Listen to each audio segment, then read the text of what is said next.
which means it's halfway through. This is the print at 50%, which means it's halfway through.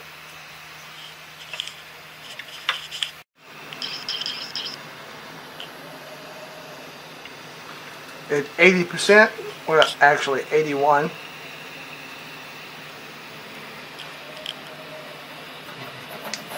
This is printed upside down, by the way, just because it's figured to print easier.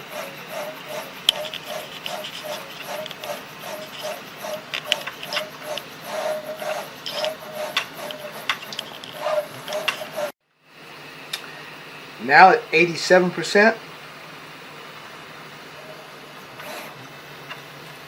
Infill is very obvious. It's getting close. At 90%, I'm not really sure why it filled in that area there, since that's open. It could be some kind of something to do with support material.